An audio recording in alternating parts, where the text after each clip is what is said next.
சில பேருக்கு வந்து பார்த்திங்கன்னா இந்த பனிக்காலங்களில் வந்து கண் செவந்துடும், ஊழ தள்ளிகிட்டே இருக்கும்.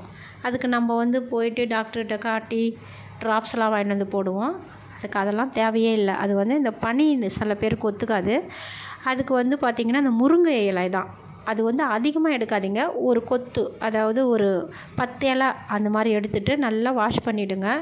வாஷ் பண்ணி தண்ணிலாம் இல்லாமல் எடுத்துக்கிட்டு அதில் வந்து நொச்சி இலை கொழுந்து, நொச்சி வந்து நல்லா வளர்ந்ததில்ல, அதனுடைய கொழுந்து, அது ஒரு சின்னதாக ஒரு குட்டியாக ஒரு இலை, இதை வச்சு நல்லா கசக்கி அந்த சாறை வந்து ஒரு வெள்ளை துணியில், சுத்தமான துணியாக இருக்கணும், அழுக்கு துணியாக இருக்கக்கூடாது, வெள்ளை துணியில் வச்சு அதை அப்படியே புழிஞ்சு அந்த சாறை வந்து கண்ணில் விட்டோம்னாக்கா அந்த சிகப்பு மாதிரி ஊழ தள்ளுறது நின்றுடும். இது ஒரு 3 வேளை அப்படியே பண்ணிட்டு வரணும்.